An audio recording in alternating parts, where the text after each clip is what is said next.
mean, I like kind of brag on Michael Jordan here a little bit, and I think we were a similar ilk with the Jazz. Is I like where guys just tighten their belt up and say, you know what, let's go to work. We just got to get better. Yeah. We got to play harder. We got to play smarter instead of just, where's the grass greener? I'm going to go there and win a championship. Yep. I think it devalues that. You're not climbing the mountain. You're taking a helicopter to the top. John Stockton sat there with his usual calm look and delivered one of the toughest truths the league has heard in years. He stared into the camera and said, "You're not climbing the mountain. You're taking a helicopter to the top." He didn't say it by accident. Everyone understood exactly who he meant. And coming from Stockton, the message carried real weight. This is a guy who spent 19 hard seasons battling every night, never asking for a super team, never begging for attention, and never letting the media fight his battles. He wasn't trying to go viral. This was Stockton, the quiet legend with more than 15,000 assists, built on discipline, patience, and loyalty. He never blamed teammates, never ran from challenges, and never needed drama to prove how good he was. So when he called out today's greats for taking the easy route, it hit different. He wasn't angry. He was pointing out how much the game has changed. For him, loyalty was strength. Staying with one team wasn't wasting your career. It was showing commitment.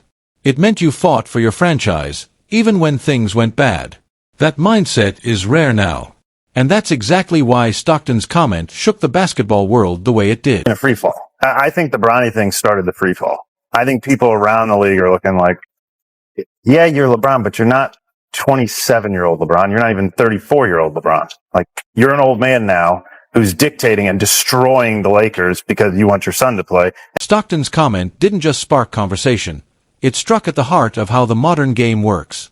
So if you haven't already, hit that subscribe button, because things are only going to get more interesting from here. Let's start with that helicopter line. It wasn't an old-timer rant. Stockton was pointing to a real shift in basketball culture. When he talked about climbing the mountain, he meant the long, difficult path he and Karl Malone lived through. Years of heartbreak, going to war with Jordan, and still showing up ready for more. No jumping teams, no shortcuts, just pride, patience, and toughness every night. That's the real contrast. When things got rough in Cleveland, LeBron didn't push through. He left for Miami to join Wade and Bosh. When that faded, he went back to Cleveland, this time with Kyrie Irving and Kevin Love beside him. When that group hit its limit, he headed to Los Angeles, where Anthony Davis was ready to join him. Every time the climb got steep, there was always another smoother route waiting. That's what made Stockton's words cut so deep. He wasn't talking about jerseys. He was talking about the difference between building something and buying something. Utah didn't form a super team overnight. They drafted, developed, and worked together for nearly 2 decades. Every inch of progress was earned the hard way. LeBron's teams, by comparison, often looked like they were assembled on a video game. Big names, huge trades, and instant pressure. The rings are real, but Stockton's point wasn't about trophies. It was about how you get them. And more people are starting to agree with that mindset. Because when everything is said and done, and the cameras shut off, you're left with legacy. Retirement exposes what's real. Jordan's legacy didn't fade, it grew. His toughest moments turned into legendary stories. His career got better with time. LeBron's, however, is already showing cracks, and he's still on the court. When was the last time he delivered a moment that felt historic? Even sports shows have started asking the same question. What will his legacy look like once the numbers stop piling up? And that's another issue. LeBron's entire GOAT case depends on stats, longevity, and consistency. But the moment he retires, those numbers freeze.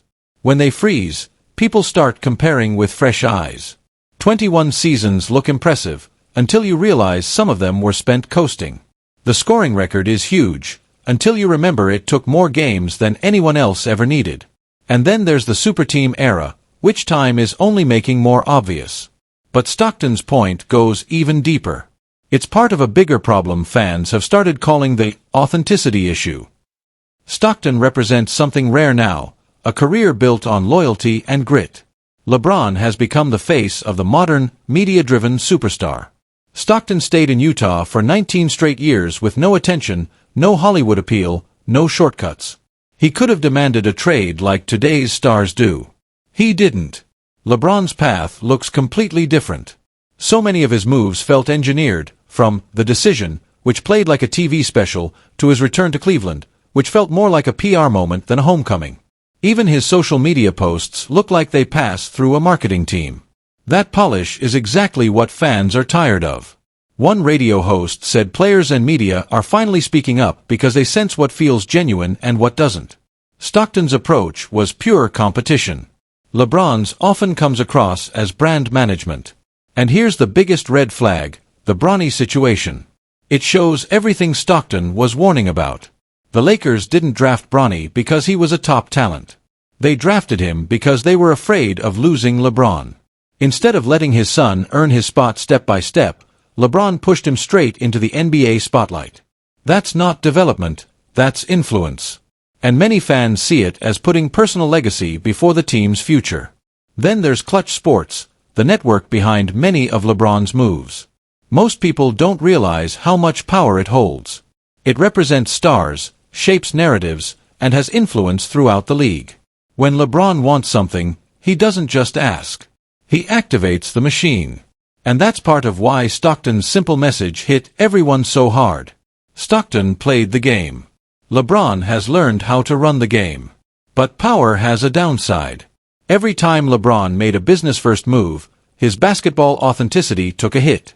Fans notice when decisions feel more like corporate strategies than passion for the sport.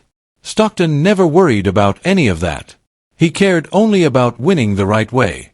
That leads to the big question, was Stockton right?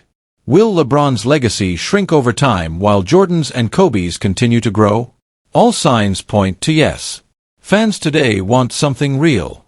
They're tired of polished, perfect images. They want struggle, sacrifice, and stories that feel earned. Jordan, Kobe, Ali, Jackie Robinson, their greatness came from pain and perseverance. LeBron's story often feels calculated, optimized, and controlled. It's impressive, but it doesn't leave the same emotional mark. And younger fans don't connect with him the way older generations connected with MJ or Kobe. To them, LeBron is more brand than icon, a superstar wrapped in a media machine.